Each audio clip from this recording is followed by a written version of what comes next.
The Monkey's Paw by W. W. Jacobs. Without, the night was cold and wet, but in the small parlour of Lakeston Villa the blinds were drawn and the fire burned brightly. Father and son were at chess, the former, who possessed ideas about the game involving radical changes, putting his king into such sharp and unnecessary perils that it even provoked comment from the white-haired old lady knitting placidly by the fire. "Hark at the wind," said Mr. White, who, having seen a fatal mistake after it was too late, was amiably desirous of preventing his son from seeing it. "I'm listening," said the latter, grimly surveying the board as he stretched out his hand. "Check." "I should hardly think that he'd come tonight," said the father, with his hand poised over the board. "Mate," replied the son. "That's the worst of living so far out," bawled Mr. White, with sudden and unlooked-for violence. "Of all the beastly, slushy, out-of-the-way places to live in, this is the worst. Pathway's a bog and the road's a torrent. I don't know what people are thinking about. I suppose because only 2 houses on the road are let, they think it doesn't matter." "Never mind, dear," said his wife soothingly. "Perhaps you'll win the next one." Mr. White looked up sharply, just in time to intercept a knowing glance between mother and son. The words died away on his lips, and he hid a guilty grin in his thin grey beard. "There he is," said Herbert White, as the gate banged too loudly and heavy footsteps came towards the door. The old man rose with hospitable haste, and opening the door was heard condoling with the new arrival. The new arrival also condoled with himself, so that Mrs. White said "tut tut" and coughed gently as her husband entered the room, followed by a tall burly man, beady of eyes and rubicund of visage.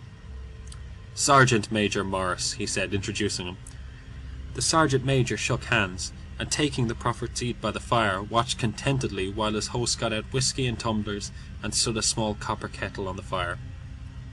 At the third glass his eyes got brighter, and he began to talk, the little family circle regarding with eager interest this visitor from distant parts, as he squared his broad shoulders in the chair and spoke of strange scenes and doughty deeds, of wars and plagues and strange people.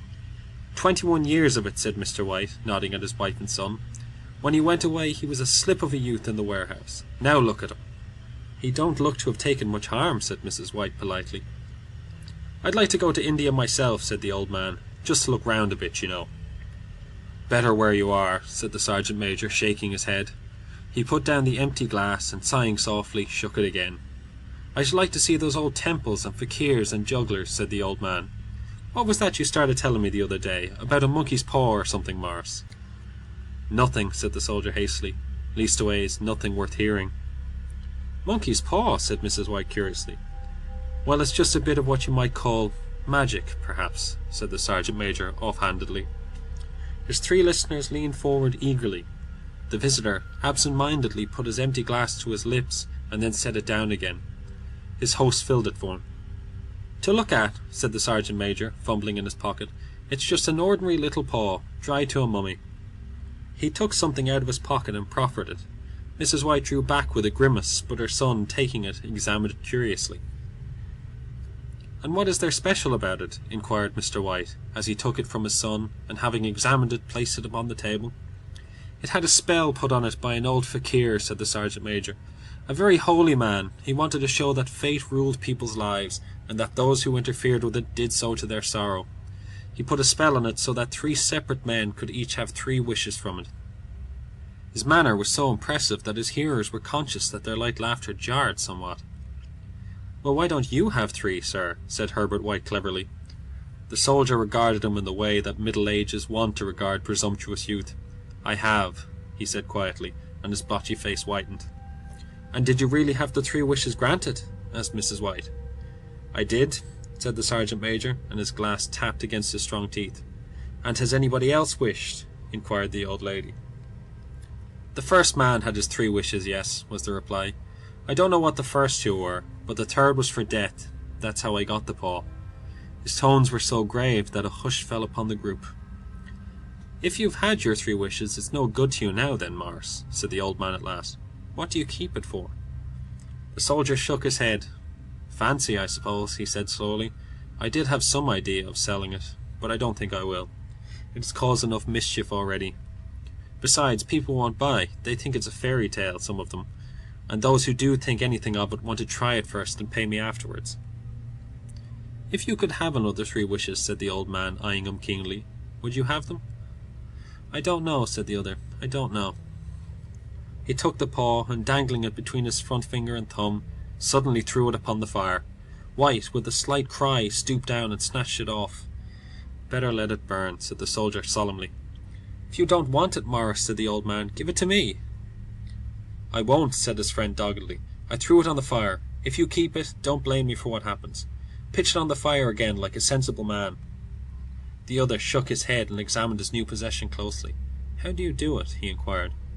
"Hold it up in your right hand and wish aloud," said the sergeant major. "But I warn you of the consequences." "Sounds like the Arabian Nights," said Mrs. White, as she rose and began to set the supper. "Don't you think you might wish for 4 pairs of hands for me?" Her husband drew the talisman from his pocket, and then all 3 burst into laughter as the sergeant major, with a look of alarm on his face, caught him by the arm. "If you must wish," he said gruffly, "wish for something sensible." Mr. White dropped it back into his pocket, and placing chairs, motioned his friend to the table. In the business of supper the talisman was partly forgotten, and afterwards the 3 sat listening in an enthralled fashion to a second instalment of the soldier's adventures in India. "If the tale about the monkey's paw is not more truthful than those he has been telling us," said Herbert as the door closed behind their guest, just in time for him to catch the last train, "we shan't make much out of it." "Did you give him anything for it, father?" inquired Mrs. White, regarding her husband closely. "A trifle," he said, colouring slightly.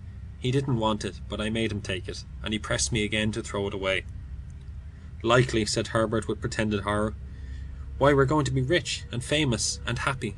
Wish to be an emperor, father, to begin with. Then you can't be henpecked." He darted around the table, pursued by the maligned Mrs. White, armed with an antimacassar.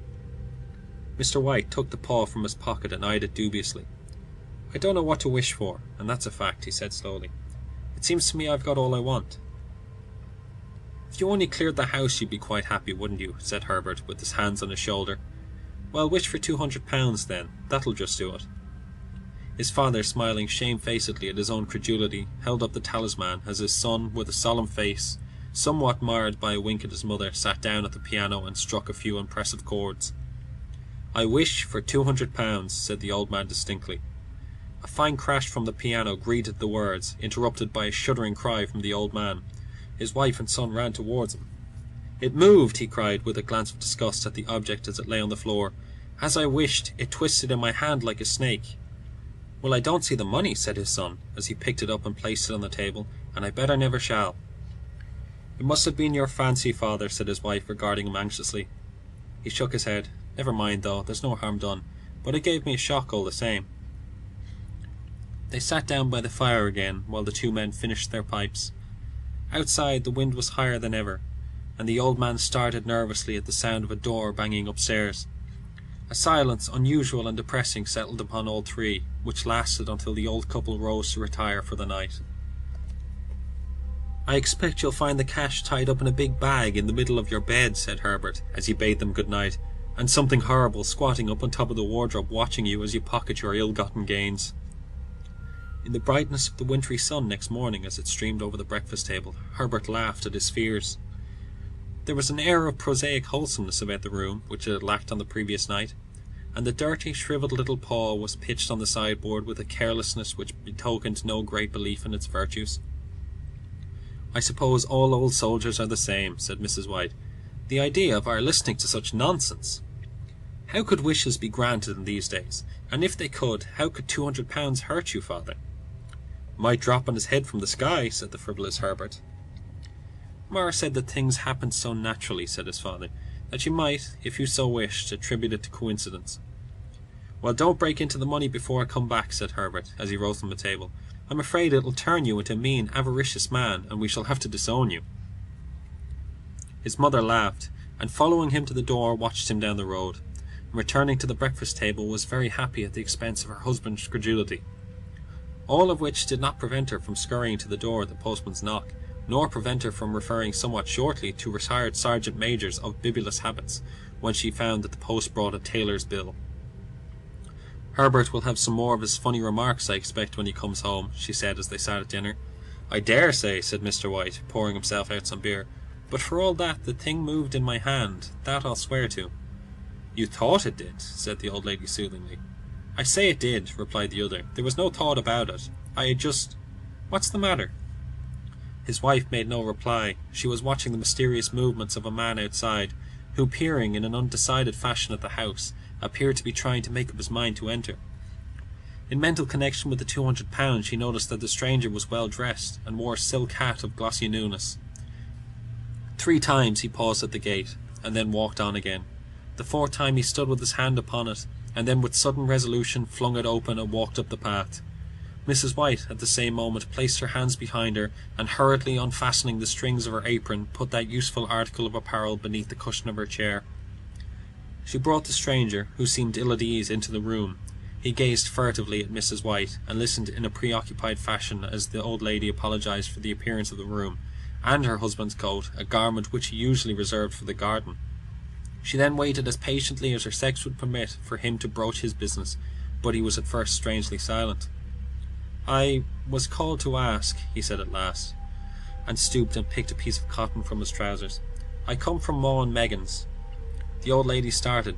Is anything the matter? She asked breathlessly. Has anything happened to Herbert? What is it? What is it?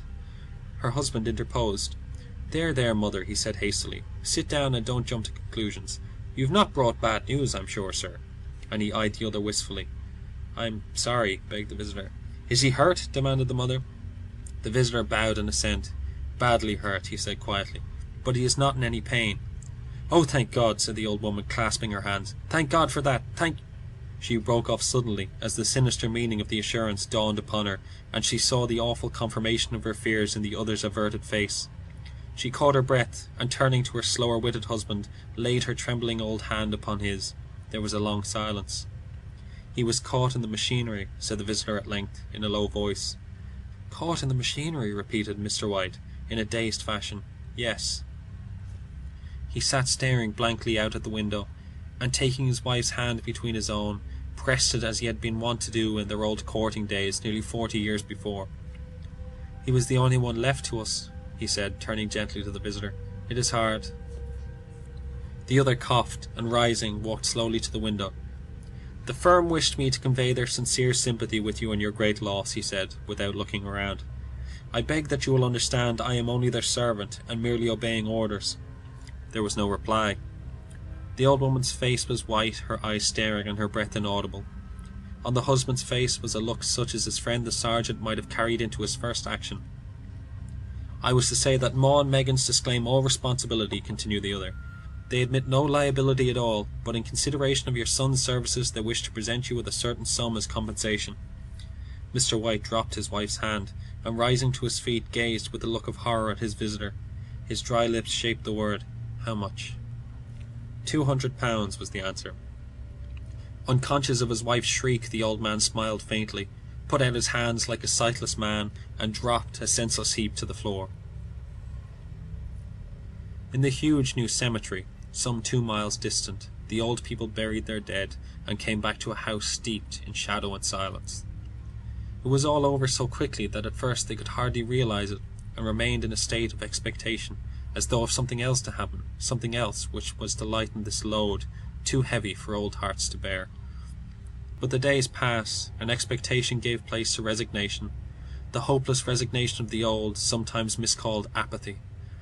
Sometimes they hardly exchanged a word, for now they had nothing to talk about, and their days were long to weariness.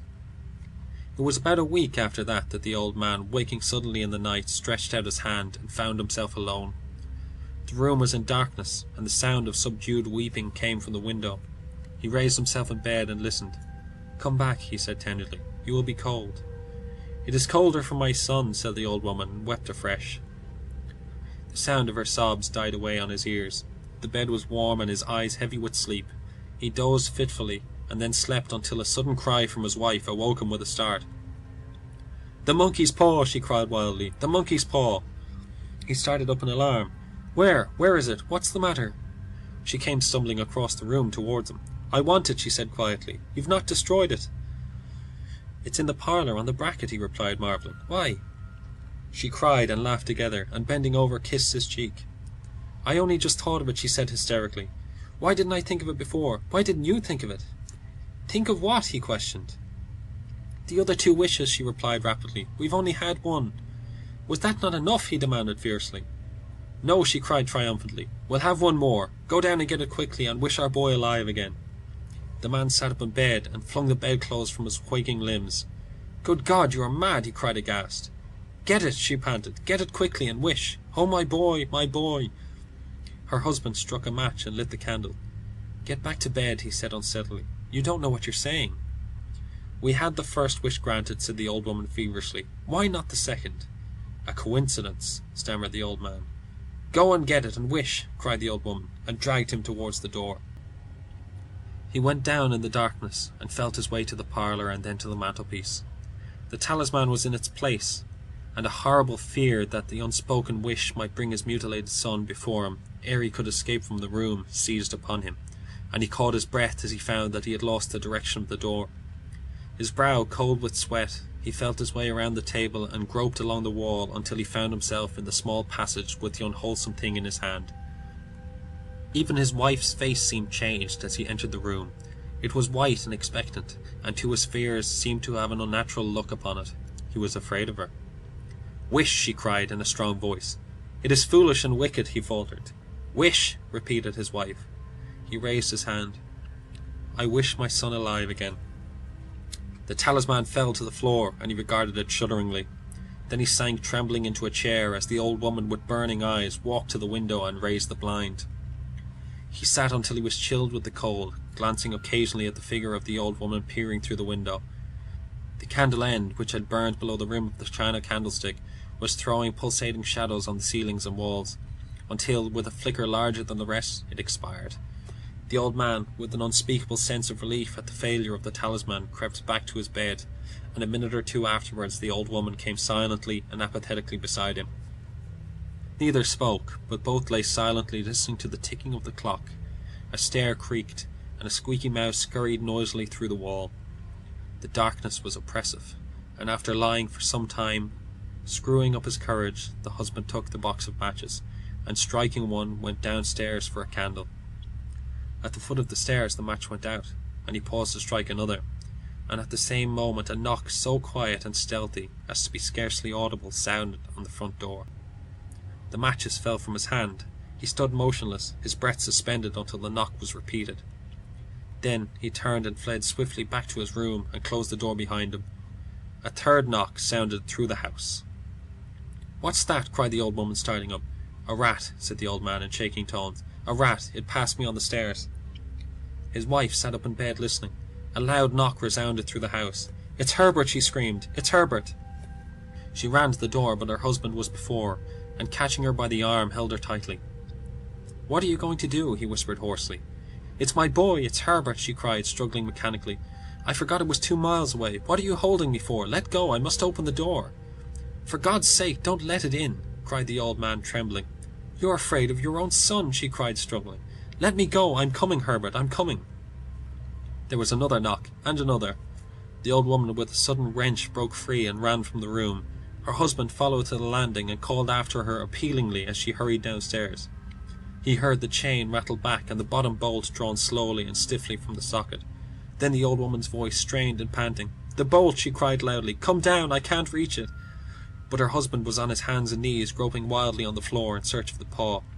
If he could only find it before the thing outside got in! A perfect fusillade of knocks reverberated through the house, and he heard the scraping of a chair as his wife put it down in the passage against the door. He heard the creaking of the bolt as it came slowly back, and at the same moment he found the monkey's paw, and frantically breathed his third and last wish.